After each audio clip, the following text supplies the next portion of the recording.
السلام عليكم. خير ما نفتتح به أمسيتنا هذا ولا أمسيتنا، سمحوا لي عرفتوني العربية عندي شوية معكلة، غير المهم الحرية ما فيها باش صلاح لكم مريدين. دونك آية بينات من الذكر الحكيم يتلوها عليكم الأخ مرهان الحسين.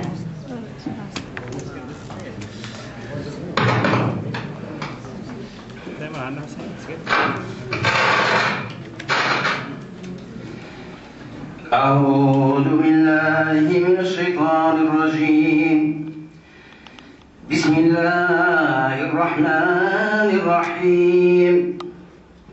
ألف لام ميم. ذلك الكتاب لا ريب فيه هدى للمتقين الذين يؤمنون بالغيب ويقيمون الصلاة ومما رزقناهم ينفقون والذين يؤمنون بما أنزل إليك وما أنزل من قبلك وبالآخرة هم يوقنون أولئك على هدى من ربهم وأولئك هم المفلحون. إن الذين كفروا مرض فزادهم الله مرضا ولهم عذاب أليم بما كانوا يكذبون. آمنت بالله صدق الله العظيم. صدق الله مولانا العظيم. Mesdames, Mesdemoiselles et Messieurs, bonsoir. Je vous remercie infiniment pour être là cet après-midi. Comme on sait bien qu'on assiste un samedi après-midi et on a beaucoup à faire. Bref, on a aussi besoin de rafraîchir nos mémoires et de savoir beaucoup de choses. On remercie infiniment les laboratoires FI, qui pensent toujours à l'association Tadamon et ses adhérents. Et aussi parmi nous, Dr Razani, allergologue à Agadir, à l'immeuble Tifawin, que c'est pour la première fois qu'on le voit parmi nous. On le remercie beaucoup d'être parmi nous. Et on espère que c'est pas pour la première fois. On espère que ce sera pour d'autres fois, Inch'Allah. Donc, je remercie tous mes collègues d'être là. Pour un rappel, on a demandé nos collègues pour la revue de l'année comme prévu.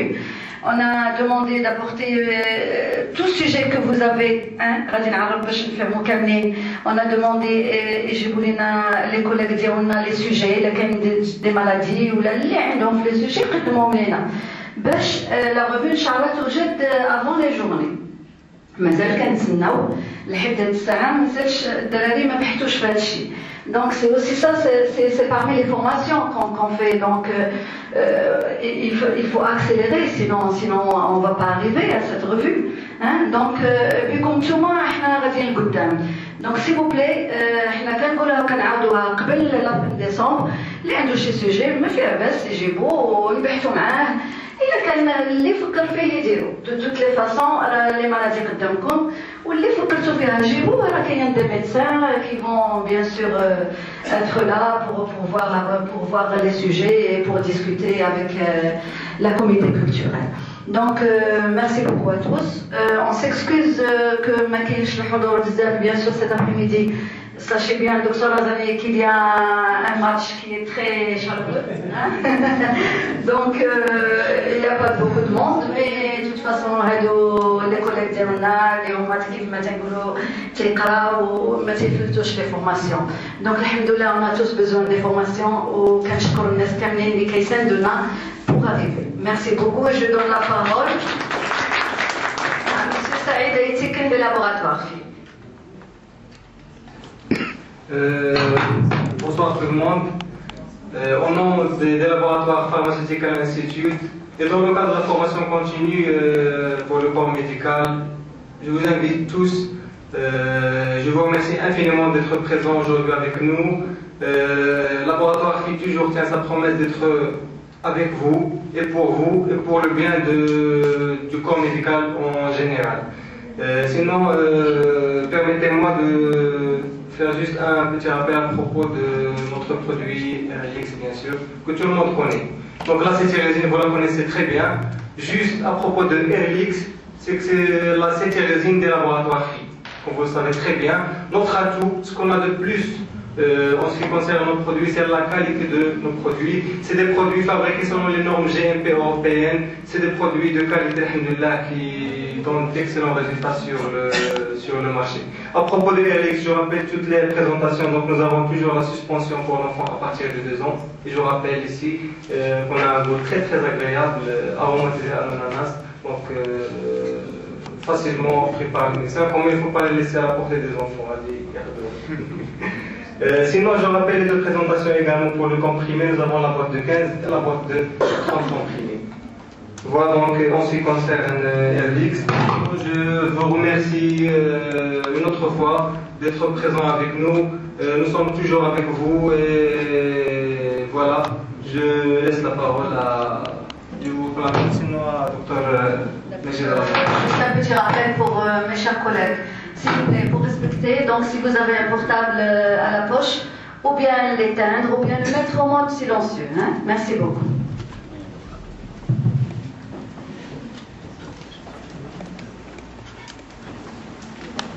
Salam alaikum. Je fais la présentation française ou l'arabe? Avant de parler de la rhinite, parce qu'on va parler de la rhinite allergique, on va l'allergie en général. Alors, ce qu'il faut savoir, c'est que Abou al-Haja, il est héréditaire. C'est-à-dire qu'il y a une notion familiale d'allergie, ça s'hérite, et il avait quelque chose de notion, impossible d'avoir une rhinite allergique, surtout les signes. D'accord? Donc, ce qu'il faut savoir, c'est que l'allergie est une réaction anormale, excessive et spécifique qui fait le corps l'allergique en général. Donc, en général, chez beaucoup de gens, ça n'entraîne absolument rien du tout. Il n'y a pas de signe. Sauf chez les personnes allergiques. Pourquoi? Parce qu'elles sont prédisposées génétiquement. C'est-à-dire qu'il y a un gène héréditaire qu'on hérite des parents. En général, quand l'un des parents est allergique, il y a environ 50% de malchance que les enfants soient allergiques. Et si c'est les 2 parents, on a presque 90%.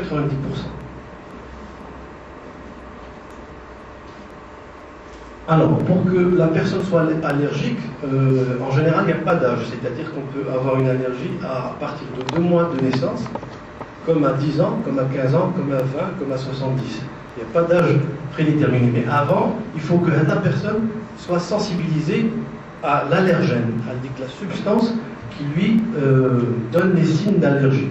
Parce qu'on peut être sensibilisé sans être allergique, c'est-à-dire avoir les signes de la maladie.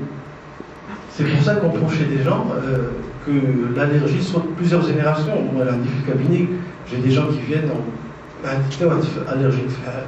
Et là, alors, quand on revient vers l'arrière, seul le grand-père, l'arrière-grand-père est allergique. Donc il y a beaucoup de gens chez qui il y a une famille, 2, 3 qui ne sont pas du tout allergiques. Et puis Bob, à la 3e famille, l'enfant est allergique. Alors suivante. Donc la sensibilisation, qu'est-ce qu'on fait? Elle peut prendre 1 mois, 2 mois, 10 ans. Ça dépend, c'est au cas par cas. Chacun répond à l'allergie autrement. On va voir les signes de l'allergie, dont on va parler plus tard. Donc, quand la personne est sensibilisée, à ce moment-là, il y a toute une batterie au niveau du corps humain qui se démarre et qui donne finalement la symptomatologie de l'allergie en général.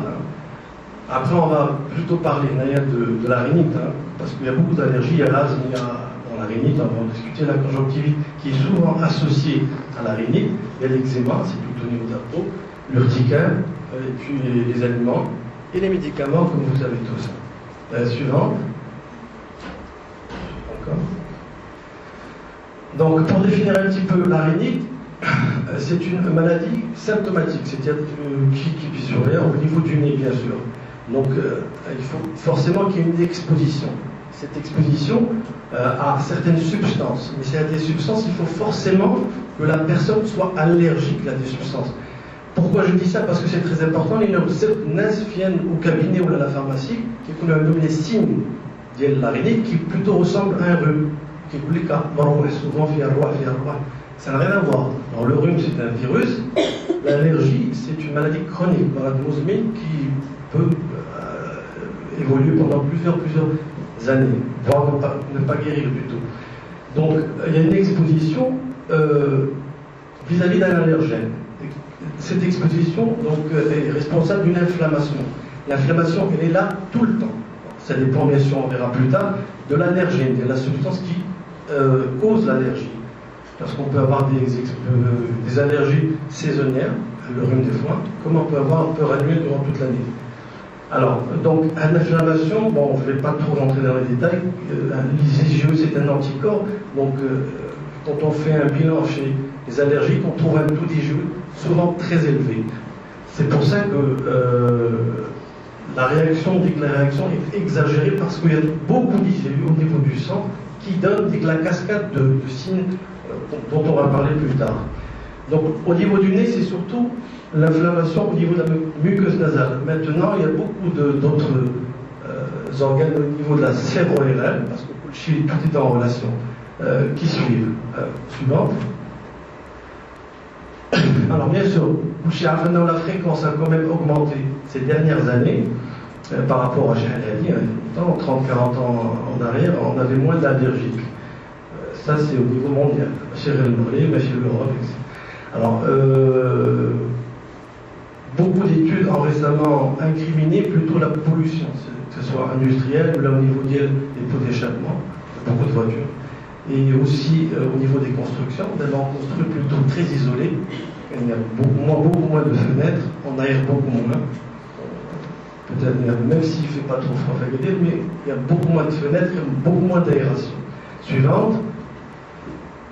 Alors, par rapport à la rhinite, il faut savoir qu'il y a il y a une classification, il y a beaucoup de sortes de rhinite. Elle est classée selon la dernière classification, on la classe selon la sévérité et la fréquence des signes. Parce qu'avant, elle est saisonnière, ça veut dire c'est au printemps, rhume des foins, ou là, toute l'année, peur annuelle. Elle devient plutôt chronique. D'abord, on la classe plutôt selon la sévérité et la fréquence des signes, que ce soit au niveau pendant un mois ou pendant toute l'année. Donc, ce qui revient à dire, la classification nous permet au fait d'instaurer un traitement. Parce que, comme je l'ai dit tout à l'heure, la rhinite est chronique. On est dans la chronicité, on est dans l'aigu. Donc, c'est un patient qu'on est amené à voir et revoir. Et puis, le traitement doit être suivi pendant plusieurs mois. Suivante. Donc l'ancienne classification qui m'habite, c'est plutôt saisonnière, qui est connue par le rhume du foie, c'est Farber, les pollens. Et puis sinon chronique toute l'année, c'est plutôt d'autres allergènes, les acariens, on va en parler tout à l'heure. Là les poils d'animaux, la blatte, c'est salartosite, il y en a beaucoup ici. Partout, hein, Michel. La suivante. Donc la nouvelle classification, elle prend surtout deux critères qui sont très importants. C'est la sévérité et la durée. Donc la sévérité et la durée. Donc à ce moment-là, on a 4 points. Mais bon, on va avoir un tableau après plus récupératif. Voilà. Donc l'intermittente. Donc elle est intermittente, ça veut dire moins de 4 jours par semaine, mais moins de 4 semaines. Elle est persistante, ça veut dire qu'elle persiste beaucoup plus. C'est un délai qui dépasse 4 jours en général et 4 semaines respectives. Légère, ça c'est la sévérité. Les deux premières, c'est plutôt la durée. Les deux dernières, c'est concernant la sévérité. Donc, quand elle est légère, c'est-à-dire qu'elle n'entrave pas les loisirs, les activités professionnelles, la qualité de vie, au fait, elle est là, elle est respectée. Modérée à sévère, bon, la qualité de vie est plutôt perturbée. Suivante. Alors, le point est très important parce que quand une personne, un enfant en général, est allergique, malheureusement, il a 60 à 70% de malchance d'avoir un asthme associé. Il peut être là très tôt, comme il peut l'avoir beaucoup plus tard. Donc, à chaque fois qu'on voit un malade rhinitique, il faut absolument voir un petit peu est-ce qu'il y a des signes d'asthme au niveau des signes ou là de l'examen clinique. Suivante. Alors, les signes, je crois que tout le monde les connaît, on va quand même parcourir un petit peu. C'est l'écoulement, une oreille, le nez bouché, ça gratte, des démangeaisons, ça mouche beaucoup, ça éternue. Donc ça peut être réversible comme ça peut partir sous traitement. Il y a souvent, comme j'ai dit tout à l'heure, une conjonctivite associée. C'est-à-dire que dès la maman, une hypervie conjonctivale, ça gratte aussi un prurite oculaire.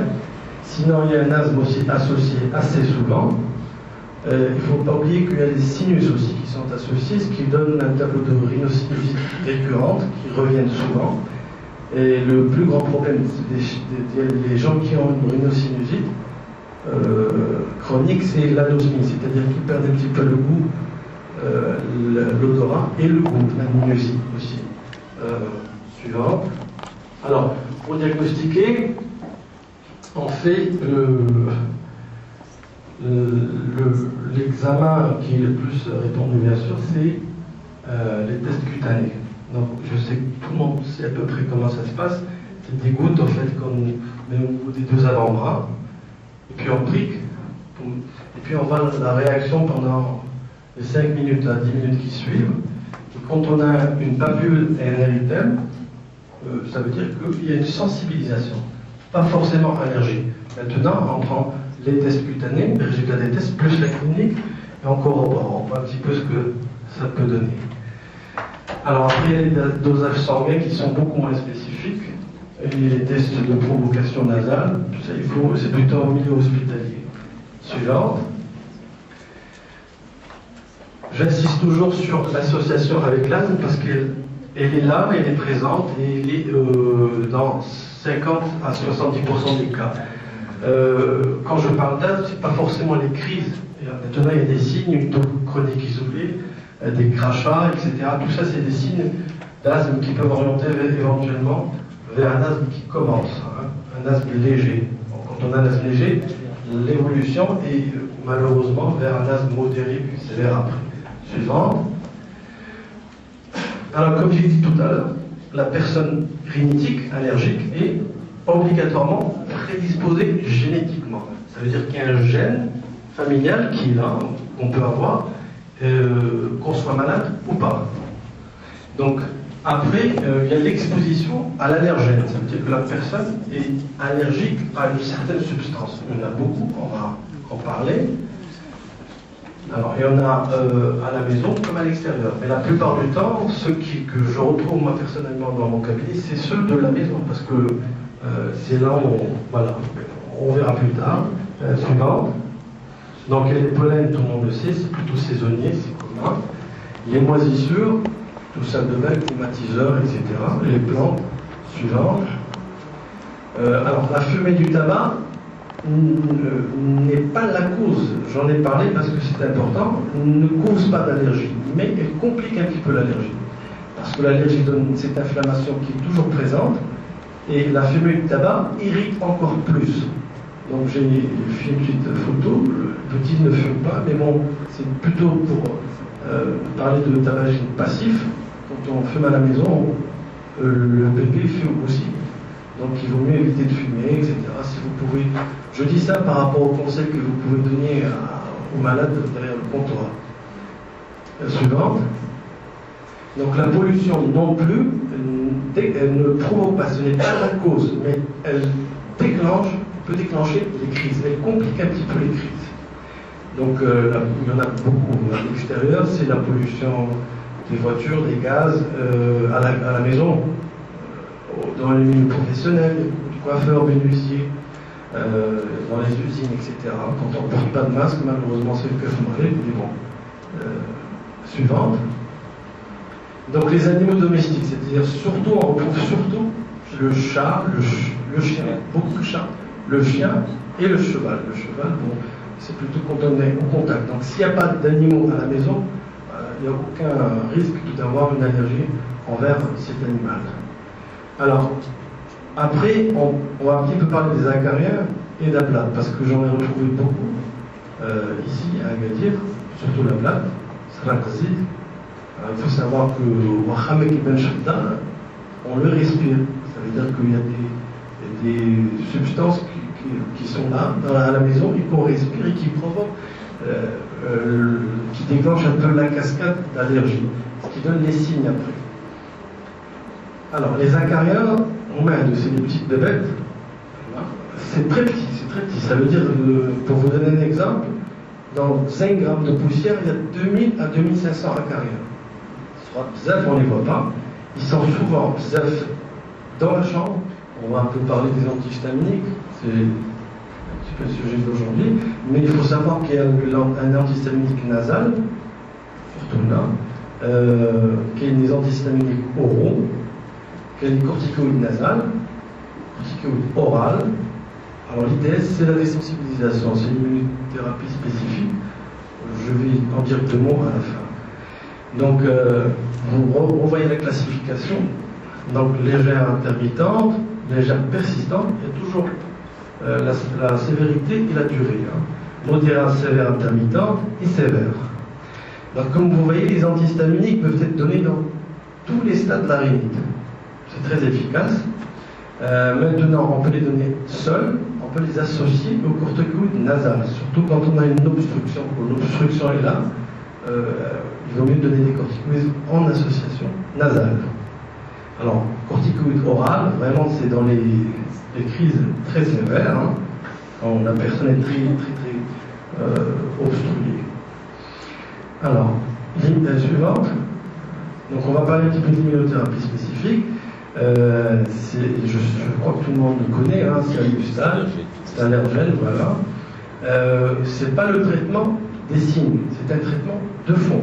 C'est-à-dire qu'on essaie de dérouter un petit peu l'évolution de l'allergie chez la personne pour qu'au lieu qu'elle se complique, on déroute un petit peu pour que la personne développe une tolérance. Alors, les produits, maintenant on va parler des acariens, quand on donne une immunothérapie spécifique acarien, les injections que vous donnez, les substances contiennent des acariens à des doses un petit peu. Une dose d'entretien. D'accord? Ce qui permet à la personne de développer une tolérance. Donc, à la place de une allergie envers les acariens, il va plutôt développer une tolérance. Et quand on a, vu qu'on est dans la chronicité, quand on a une rhinite chronique, ça permet qu'une fois qu'on arrête les traitements, que l'immunothérapie spécifique reprenne le relais, et puis après on arrête petit à petit, jusqu'éventuellement à une guérison à 100%. Voilà. Il y a des indications, bien sûr, par rapport à l'immunothérapie. Quand on a beaucoup d'allergènes, quand on a beaucoup de sensibilisation aux allergènes, on ne peut pas. Il faut vraiment avoir 1 ou 2 allergies. Si on en a 3, 4, 5, ça ne sert à rien. Parce qu'après, il y a beaucoup moins d'efficacité. Voilà, je crois qu'on a terminé. Merci.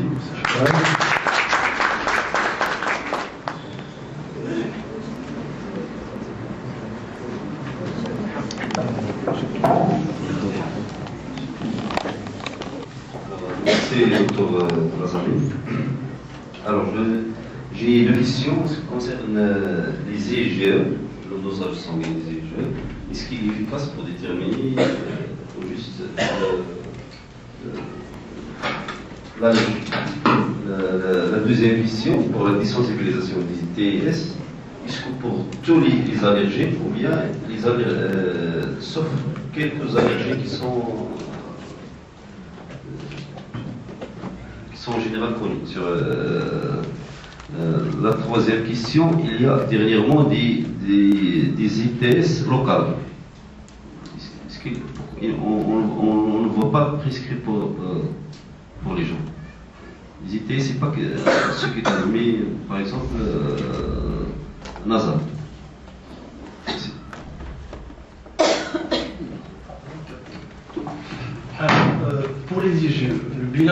biologiques. Les IgE total, qui est deux dosages qu'on fait. D'abord, c'est les IgE total, après, c'est les IgE spécifiques. Les IgE total ne sont pas forcément allergiques, ne disent pas forcément allergiques. Par exemple, on peut avoir une parasitose, le commun natalaï. Donc, après, les IgE spécifiques sont très spécifiques de l'allergie, mais on ne les fait pas à l'air, ils se tournent plutôt à l'étranger. C'est en général comme ça. Alors, spécifique. Spécifique, ça veut dire, maintenant, on cherche les IgE anti-acariens. Ça coûte un peu cher, donc on ne les fait pas. Malheureusement, ils sont très efficaces, mais on les fait beaucoup moins influents parce que ça coûte vraiment cher. Alors, pour l'ITS, on peut avoir tous les allergènes pour les désensibiliser. Le problème, c'est que les courants maroufés, les allergènes courants, acariens, pollen, blattes, olivier, mais on peut faire une commande spéciale. Maintenant, une allergie moisissure, on peut demander à la pharmacie, et puis au niveau de Casablanca, ils envoient en France en général, au Keseftori, le coffret de l'allergène. C'est des commandes spéciales. On peut les faire, il n'y a pas de problème. Mais qui ont tous les allergènes.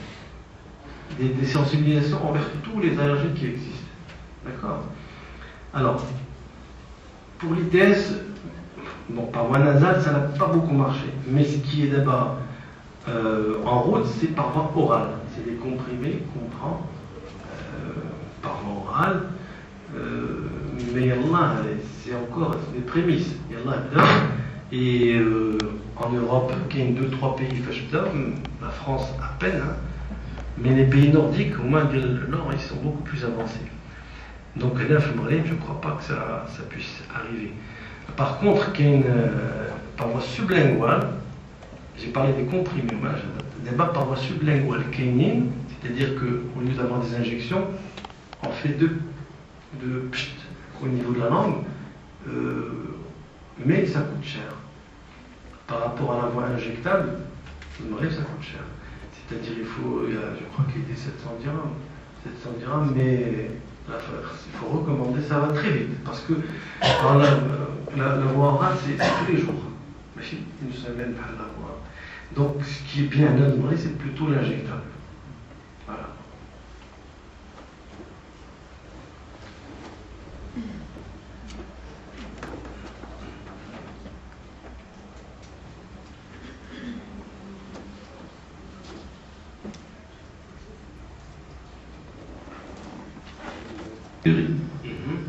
Est-ce qu'on n'a pas de conséquences, des effets de notre façon, pour les enfants qui ont une allergie, par exemple au début pour les nourrissons.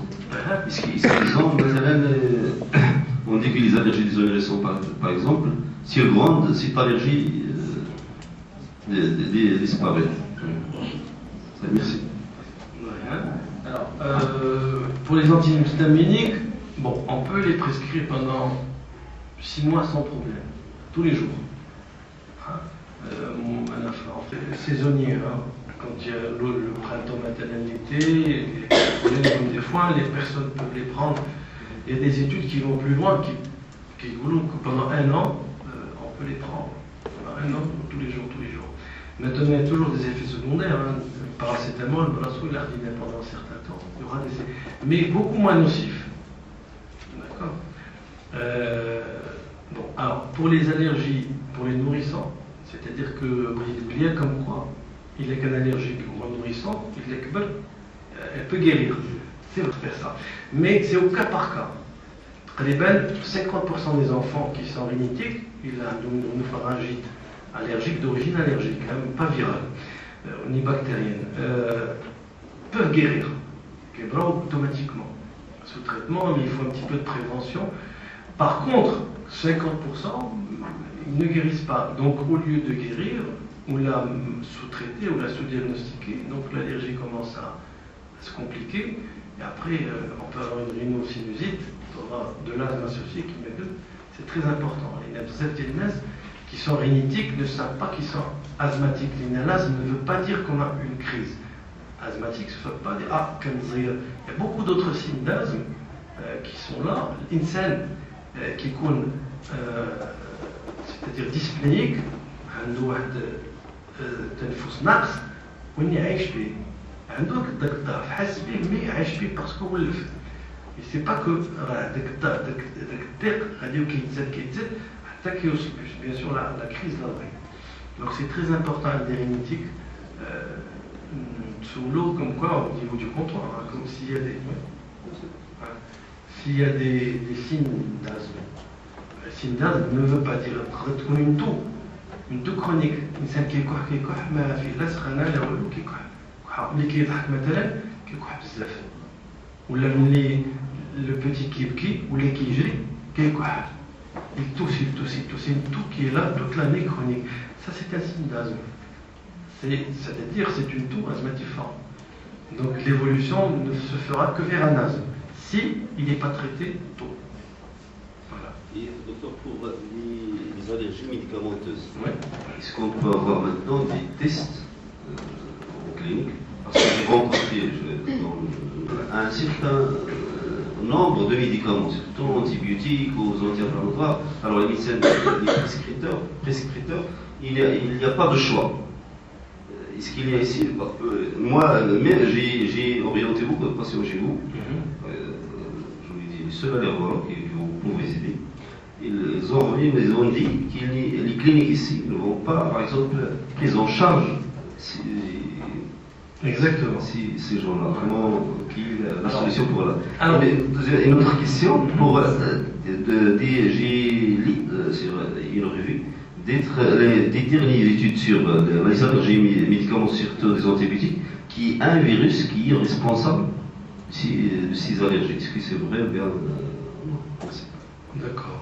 Alors, la première question, c'est vrai, parce que quand je suis arrivé, j'ai un petit peu contacté les cliniques. Pourquoi? Parce que les tests des médicaments, ماشي بحال les tests cutanés اللي شفنا دابا, ça c'est en ambulatoire كنديرو في الكابيني, il n'y a pas de problème. Par contre, les réactions aux médicaments sont fulgurantes. C'est dans les 5 minutes qui suivent, c'est-à-dire on donne ne serait-ce qu'une petite dose de pénicilline, boum, on peut avoir un angioedème sur place. Il faut avoir une unité de soins intensifs. On peut avoir une petite réaction, un urticaire, on peut avoir un choc. Donc il faut le faire. En France, les cliniques ne veulent pas. Ne veulent pas parce qu'il faut avoir une unité de réa à côté, un réanimateur, etc. Ils ne veulent pas s'investir. Pourquoi?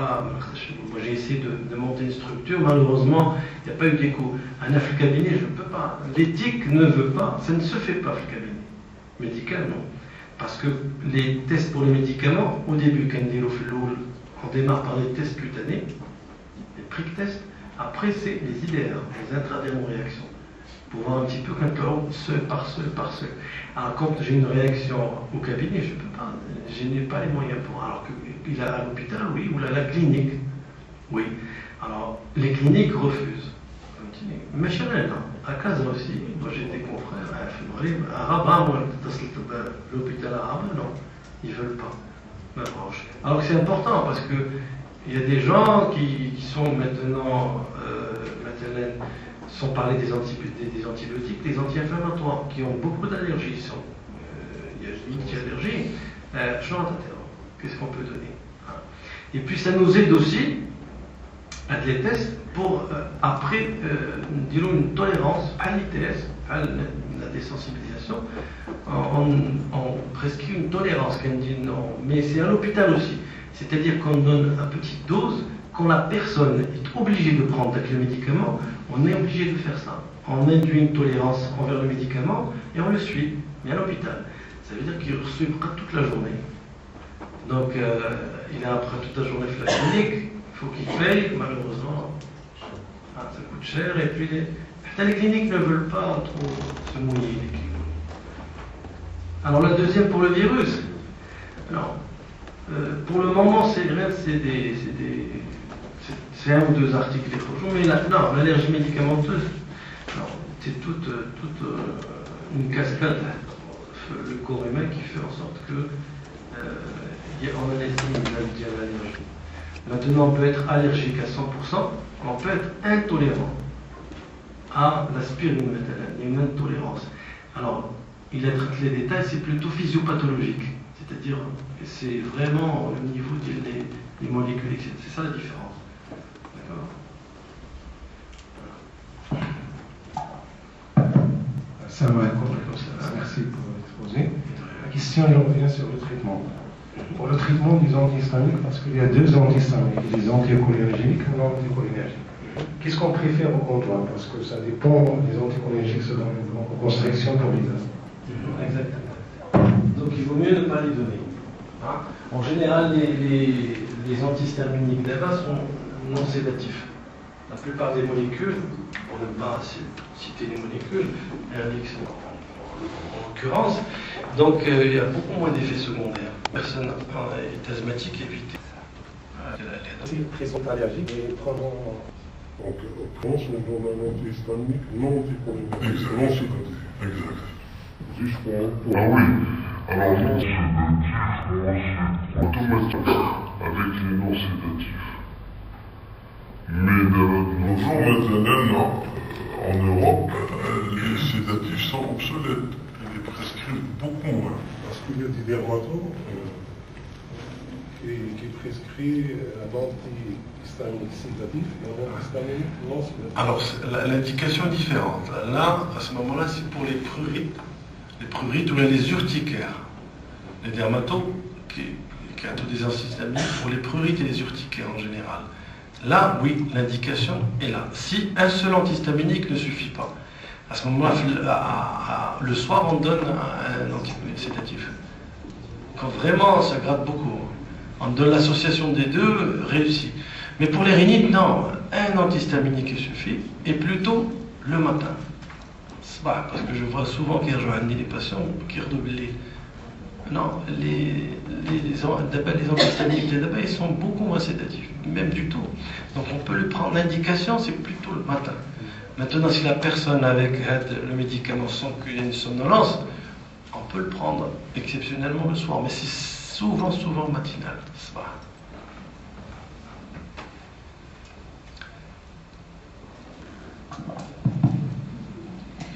Docteur Razali, avant tout, j'aime bien vous saluer chaleureusement.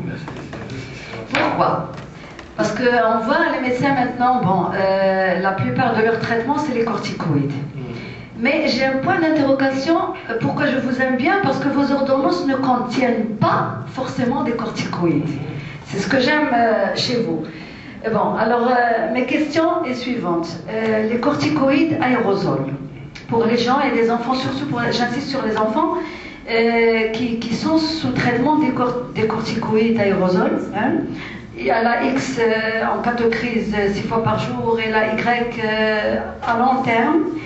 Mais ces gens-là, ils abusent, je veux dire ils abusent bien sûr parce que ce sont je sais pas, des allergies qu'ils font, elles sont saisonnières. Mais on les trouve à chaque allergie, ils reviennent sur ces aérosols. Est-ce que c'est pas dangereux pour eux? Et aussi au comptoir, il y a souvent donc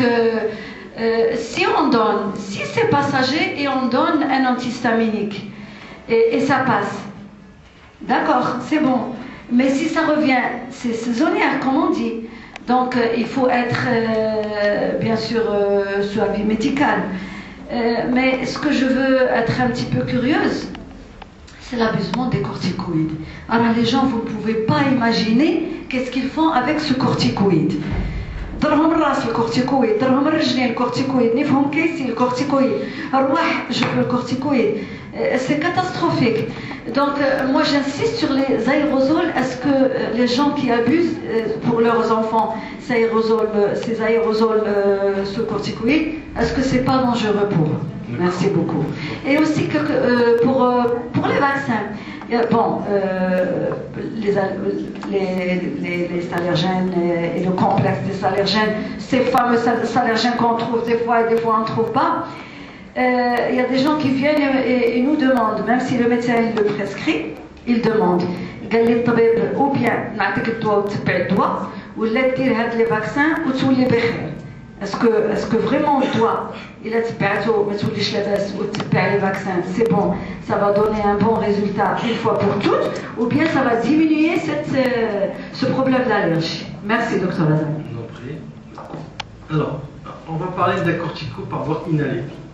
Alors, il y a une indication à ça. Il y a une indication très spécifique qui est médicale et c'est les signes. On voit un petit peu les signes pour ne pas rentrer dans les détails. On peut donner des corticos par voie inhalée même à un nourrisson quand l'indication est là.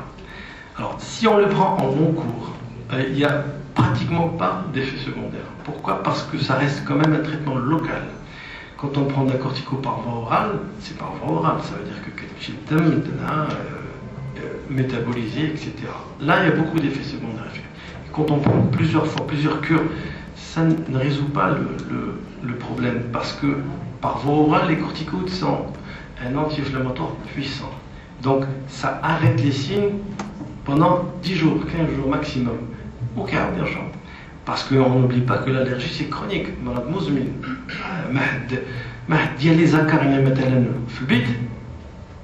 Alors, j'aurai toujours les signes. Dima. Donc, la cortico par voie inhalée, non, quand il y a une indication, il n'y a aucun problème, parce qu'il y a 0,0001% des tous le sang. Donc, il n'y a aucun souci, on peut le suivre pendant 1 an, 2, 3, 4, 5. Au contraire, quand vraiment le diagnostic d'asthme est posé à 100%, il faut que ça soit en continu. Alors, si on donne, exceptionnellement, on peut donner une cortico par voie inhalée pendant 1 mois, 2 mois. Ça, c'est quand on a une toux asthmatiforme, une toux qui est allergique, on peut la donner. Mais quand on a un asthme avéré, on ne peut pas donner pendant 2 mois, 3 mois, ça ne sert à rien. Et puis ça revient, j'en vois, quel chauffant, il ne faut pas arrêter. Ça veut dire que l'asthme est là, même si la personne n'est pas dyspnéique, même si la personne n'est pas en crise, l'asthme est là. L'inflammation asthmatiforme est là. Donc, il faut donner au long cours parce que ça reste quand même des petites doses inhalées et il faut un certain temps pour avoir le résultat. Alors, la deuxième question c'est rhume et rhinite, pour faire un petit peu la différence. La différence d'abord في les signes et la récidive, la recrudescence il y a l'insan qui voulait يتروح بزاف bon يقدر يتروح 1 fois 2 fois mais quand c'est 10 fois c'est pas du rhume. C'est beaucoup plus. Il y a d'autres signes qui orientent vers la rhinite allergique. C'est maintenant le grattage ou l'émage, ce qu'on appelle l'émage. C'est au niveau du conduit auditif, il est larmoiement, ça oriente plutôt vers parce qu'on peut être enrhumé sans se gratter le nez, ce qui arrive souvent. Alors, la désensibilisation, l'ITS et le médicament. Alors, les médicaments, c'est symptomatique. Ça veut dire qu'on enlève les signes, on va donner une qualité de vie le patient. L'ITS est un traitement de fond. Ça ne résout pas les signes cliniques sur place. Ça veut dire, si on démarre, c'est pas vrai. Donc, la question, c'est non.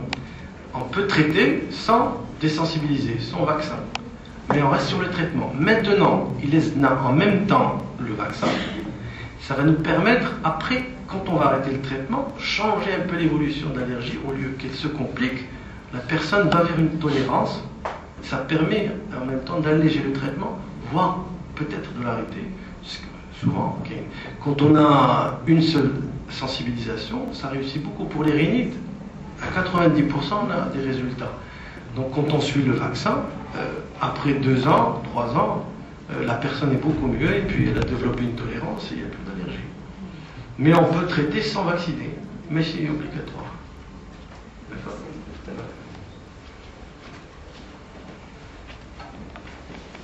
الله يهديك ما زال ما ظن على الرحمة انت القضيه اللي كتسمعها غير هنا في المغرب مالوزمون علاش كاين داك المشكل ديال الرابوس باسكو لي جون كان عندهم لابيتود بلوتو ديال لا فونتولين c'est ça le problème la ventoline était il y a une automédication incroyable مزير ديال لا فونتولين بس ديال لا فونتولين Alors qu'est-ce qui se passe quand on n'utilise que la ventoline? On ne résout pas le problème.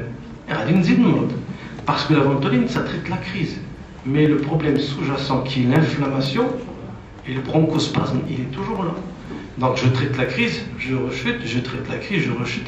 Qui au soir le stade, il y a une ventoline, في النهار. ما تعطينيش الرابوز ما عرفش que l'autre traitement راه ماشي la même chose. Donc un enfant sous corticoïde inhalé, on est obligé de le traiter très tôt, justement, pour qu'il ne développe plus d'asthme. Pendant 1 an, 2 ans, en général les enfants, on arrête l'été. Les consultifs, on leur arrête la corticothérapie par voie inhalée. Alors la corticothérapie par voie orale, elle sert toujours, bien sûr, quand on a une grosse crise, parce qu'il y a beaucoup d'inobservance. Je prescris,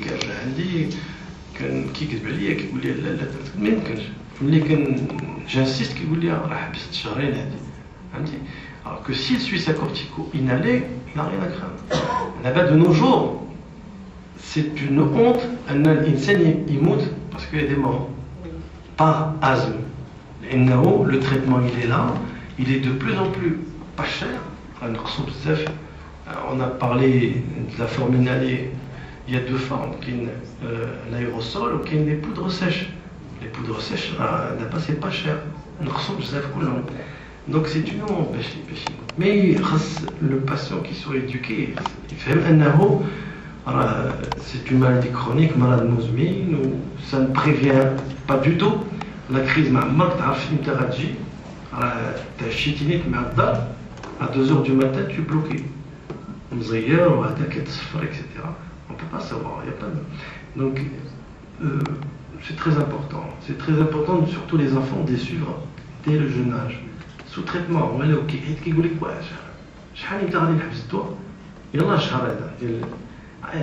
C'est toute l'année, voire 2 ans, voire 3 ans. Bien sûr, attention, ce qui est important, malheureusement, les laboratoires ne suivent pas, c'est que la cortico inhalée, il faut aller en dégressif, c'est-à-dire on prescrit un certain dosage, et quand on est satisfait du résultat, c'est-à-dire qu'au bout de 6 mois, il n'y a plus de crise, on diminue, on descend de palier. Il y a 250, 500, 250, 125 et le 50. Alors la cortico aussi, les associations fixes, c'est associé à un bronchodilatateur de longue durée d'action, ou là, le cortico tout seul.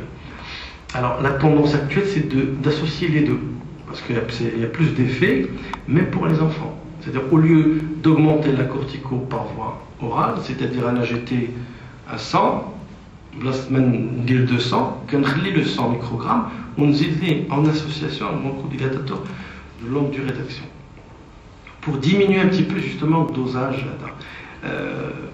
C'est vrai qu'il y a droit pour les enfants surtout, le corticoïde là, mais il faut prendre la balance pour et le contre. Le corticoïde par voie inhalée et il y a un résultat, surtout ça, il y a un résultat qui va guérir après, par rapport aux effets secondaires qui sont vraiment minimes, même si de temps en temps qu'il y a une cassure de la courbe staturo-pondérale, c'est-à-dire au niveau du poids, etc. Mais après, 4 ans, 5 ans, la fille, qu'elle tranquillement. Voilà.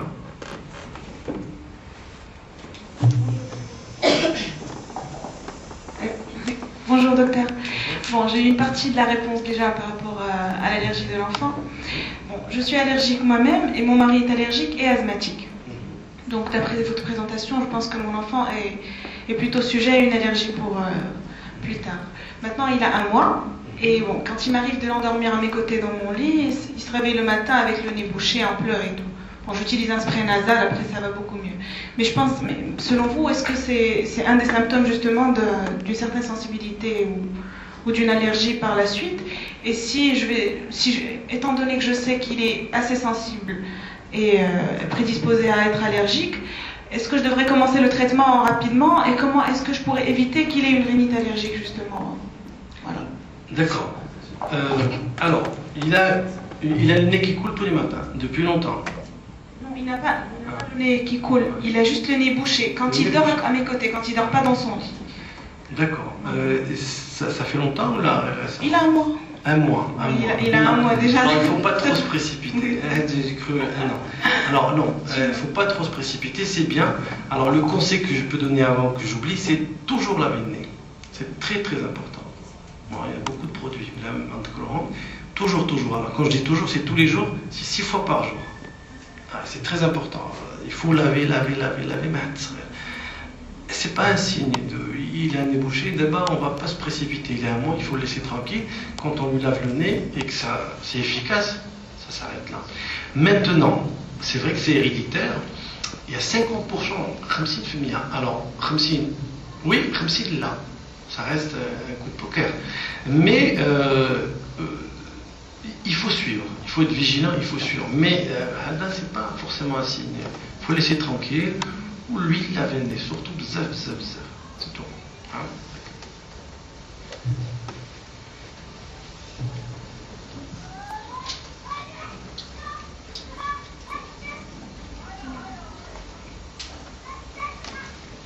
Les marques, c'est à l'aérosol.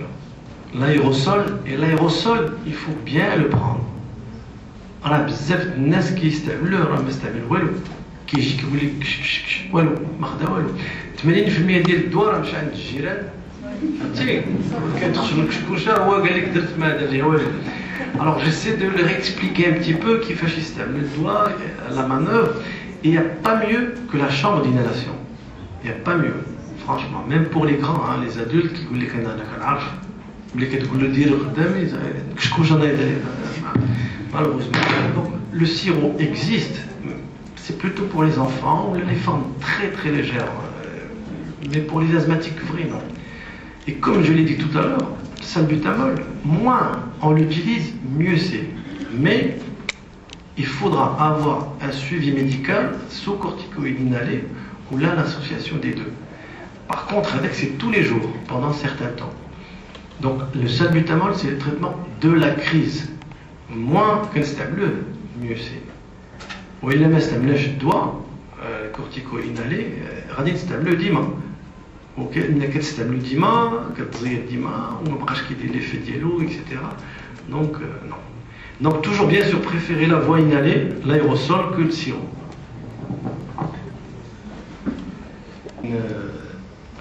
L'urticaire aquagénique, ça veut dire diluement. Aucun urticaire au froid. L'urticaire, c'est voilà, une papule, un peu partout dans le corps. Une papule, c'est des petites plaques rouges et érythémateuses qui sont. Donc, effectivement, mais c'est rare. Aucun autre composante génétique derrière, contrairement à l'urticaire tout court. L'urticaire, on peut l'avoir comme une scène d'acclamatale de fraises, il peut avoir une urticaire. D'accord.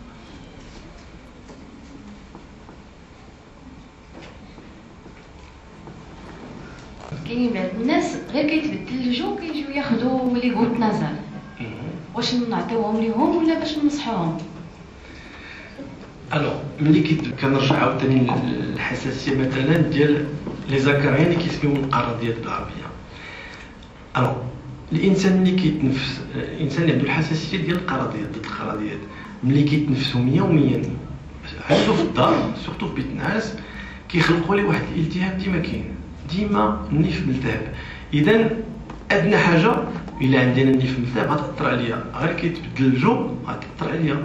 الا دوشت مثلا ولا مشيت للحمام خرجت من السخون للبارد غادي النيف كيسيل اكسيتيرا.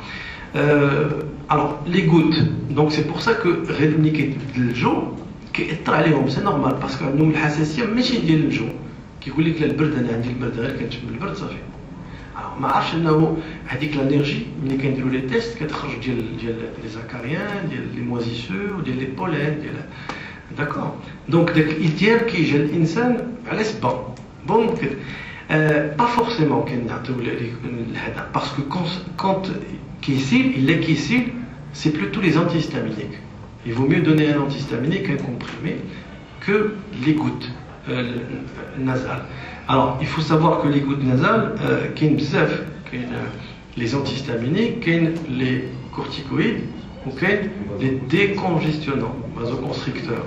Alors, hado, ما خصش الانسان يكثر فيهم سورتو هاد لي ديرني علاش باسكو الا كثر فيهم سي ماكسيموم 5 ايام 6 ايام سيمانه اون سيمين الا كثر فيهم ça donne l'effet inverse c'est-à-dire بلاصه ما تداوي لا رينيت كتخلق اون رينيت ميديكامونتوز كتبدا تشت عجيب كيسرح لي النيف زيد اليوم غدا حتى صافي كيبقى بحال انك مدمن ديال داك.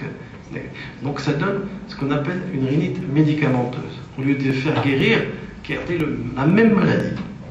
Donc il faut faire attention.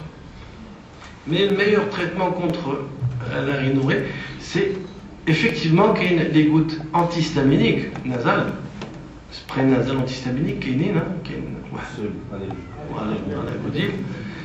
sinon les antihistaminiques, c'est très efficace.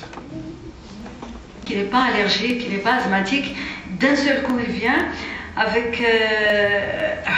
on voit les yeux grands ouverts, avec une crise, le thorax plein.